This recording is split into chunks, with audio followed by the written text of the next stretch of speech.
Who doesn't want to see 6-6 teams in bowl games?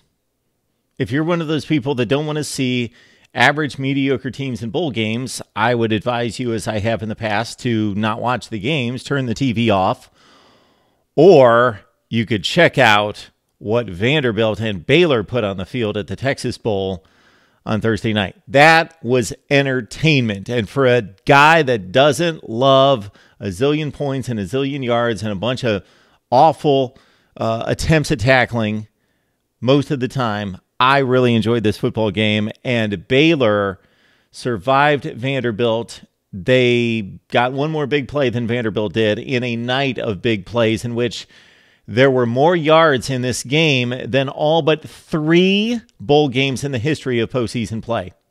This was the 4th most yardage in the history of bowl play here at the Texas Bowl with Baylor and Vandy.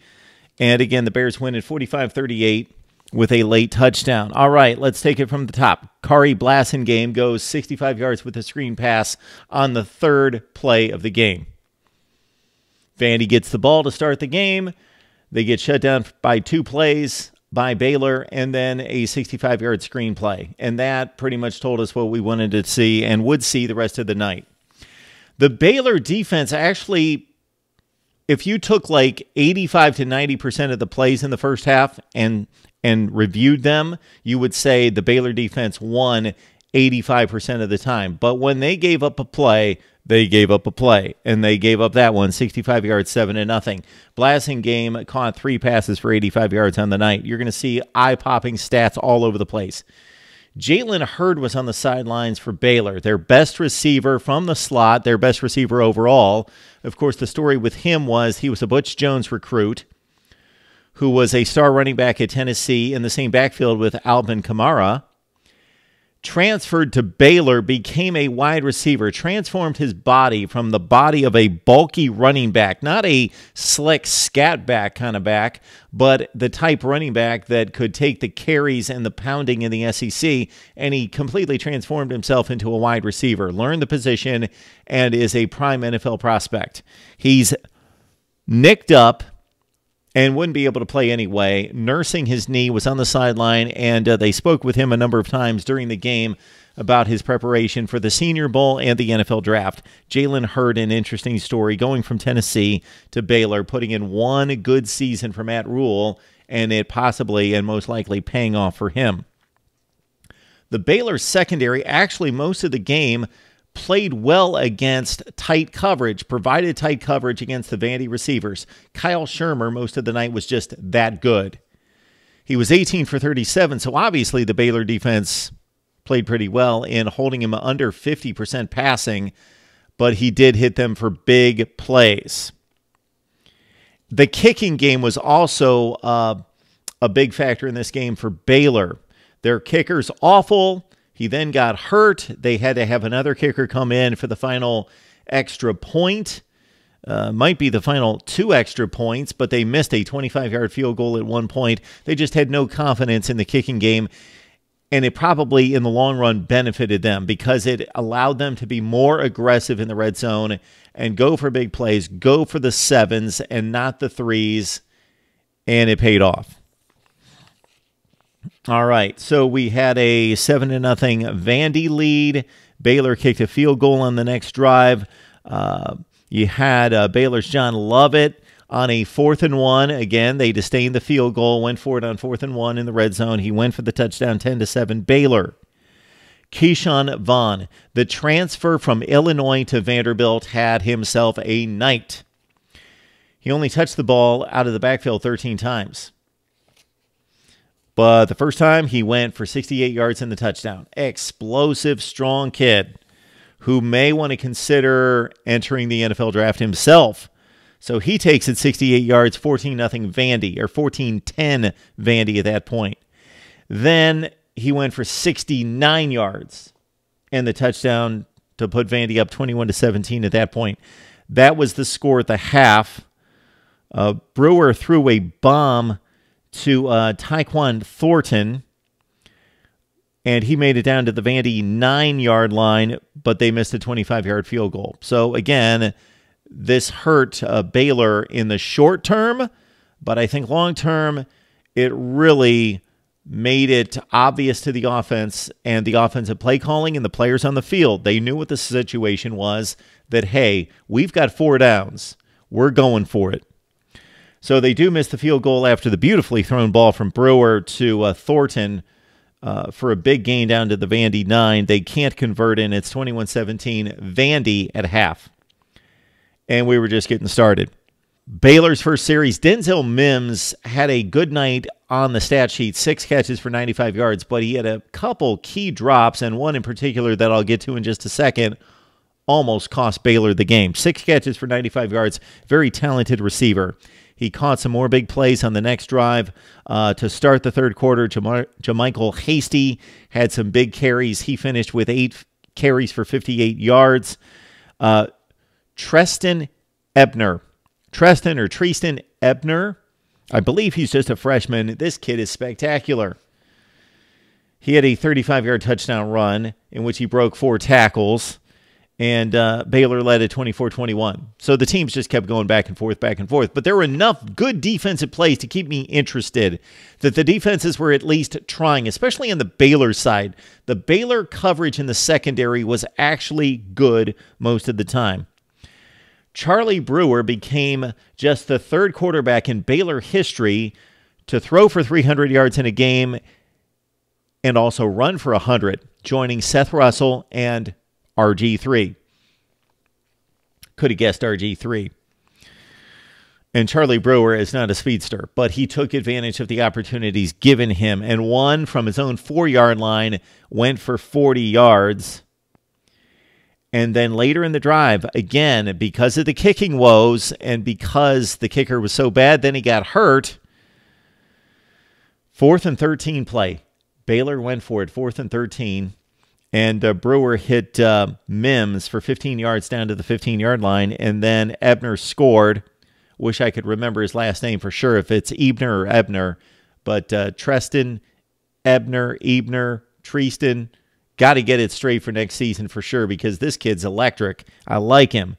Brewer scored the touchdown after Ebner got them close, and it was 31-21. Baylor in the lead. All right.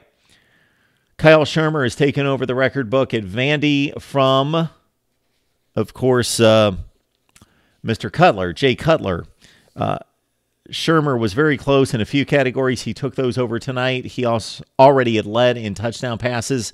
Now he's the all-time leader in attempts, completions, yardage, and touchdowns. He hit C.J. Bowler, an impressive freshman himself, down to the Baylor 34. That was an impressive play. There were a ton of tremendous throws against tight coverage, and this is what I talk to you guys all the time about, that I love offense when it goes against quality, capable defense. When it's awful defense and blown coverages and missed tackles, that I hate it. And there were a ton of missed tackles in this game, especially on the Vandy side. But in terms of coverage on the Baylor side, Shermer and his receivers had to make plays. And there's a difference there. And that's what makes it exciting. When you've got a DB who actually knows what he's doing, is playing a tight, fundamental coverage, and the wide receiver has to make a play on the ball and has to outfight him for the football, has to high point the football or maneuver his body, contort his body in a way to shield him, and the quarterback's got to throw it on a dime. That's good football. 3rd and 10, Shermer goes to, so this was a huge play in the game right here. So 31-21 game, and Shermer goes down the middle to Jared Pinkney, who takes it all the way down to the 2-yard line. Unfortunately for Vandy, he fumbled. 3 Baylor Bears converged on him, forced the ball loose, and recovered at the Baylor 2-yard line. What I thought might be a key play, in addition to that being a key play, obviously down 10 and fumbling the ball inside the opponent's 5, was that Baylor obviously had to take the ball over at its own 2-yard line. Well, they had a chance to convert and get out from outside of its own goalpost. But, yeah, Denzel Mims, who, again, had big stats on the night and is Baylor's best wide receiver, especially with Jalen Hurd on the sideline, dropped a pass on 3rd and 5 as he was streaking across the middle. Would have gained 30 or 40 yards, but regardless, that would have converted the 3rd and 5, but Baylor had to punt from its own 6-yard line. That set up Shermer to go 51 yards down the field, and Blasingame scored the touchdown from the 2 to make it 31-28. Vandy taking over the game at that point, taking over the lead. All right. This could have been the play of the game as well. So it's 31-28 Vandy.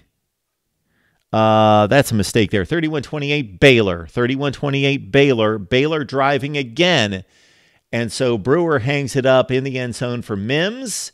He's coming down with the football. The football's right between his legs. It's right on his chest. He's got a touchdown to go up by 10 with 10 minutes left. 2-score lead with 10 minutes left, even in an offensive game, is a huge advantage. Ball popped off his chest, went right to the freshman defensive back for Vandy, Randall Haney, for the interception. Crazy play. So instead of Baylor up by 10 with 10 minutes left, Vandy takes over down by 3 at its own 20-yard line. And then Vaughn, gone. 67-yard touchdown. Vaughn carried in this game 13 times. Only 13 carries for 243 and 2 touchdowns. And so Baylor could have been a bit demoralized at this point. They had the ball in their hands, the hands of their best receiver, to go up 10 with 10 minutes left. Instead, they give up the interception off the fluke play and then the 67-yard touchdown run to go down 35-31. But Baylor comes right back. Brewer to Treaston Ebner again, a 75-yard touchdown. The kid's phenomenal. I wish I had his stats in front of me. 38-35 Baylor. Then Vandy went 13 plays for 59 yards for the field goal to tie it up at 38 with 3.5 minutes left to play.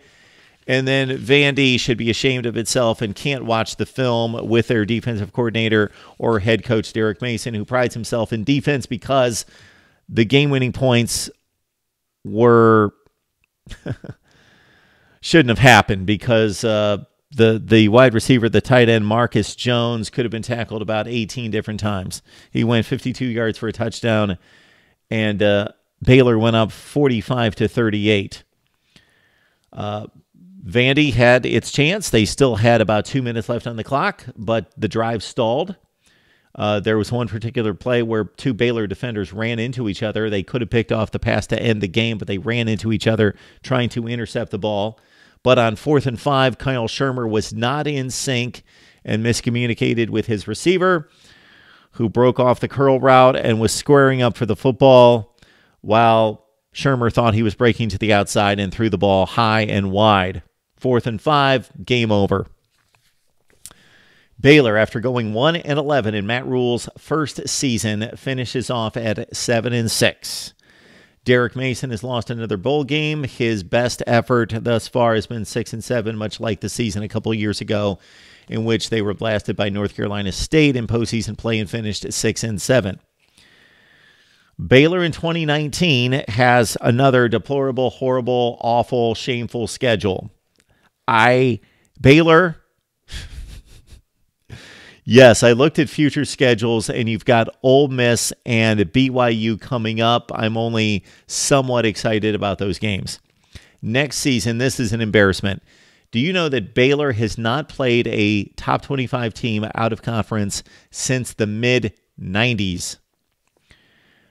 And I don't think they're going to be playing a top 25 out of conference in 2019, not with Stephen F. Austin, Texas San Antonio, and a date against Rice on the road. Don't think that's going to be a loaded schedule. All right, for Vanderbilt in 2019, they've got a date at Purdue. Interesting game, Purdue hosting Vandy. They also have a respectable MAC opponent in Northern Illinois, who's always good, and UNLV and East Tennessee State. Future Vandy schedules out of conference, they've got some dates against Wake Forest, Houston, and Stanford to look forward to. My thoughts on Vandy under Derek Mason as they fall to 6-7. Still, Derek Mason is yet to post a winning season in Nashville. And let's see, James Franklin left after those 9-4 campaigns in 2012 and 2013. So this is Derek Mason's 5th season at Vanderbilt, and he has no winning seasons. I know it's tough to win at Vandy in the SEC, but James Franklin did it, and Derek Mason has yet to produce a winning season in 5 years. I think 2019 should be his make-or-break season if I was running the show at Vanderbilt. For Matt Rule, sky's the limit. Apparently, after going 1-11, it's now 7-6. We know the guy can coach offensive football especially, and he's a leader of young men, and Baylor might be back to being the Baylor, minus the shenanigans off the field, the Baylor that we saw in 2012, 13, and 14, and 15. All right, would love to hear what you have to say about Baylor and Vanderbilt football. Of course, the field is wide open to talk college football with me all the time here at Mark Rogers TV, the voice of college football. So please like, comment, share, and subscribe to the voice of college football, and we will see you soon.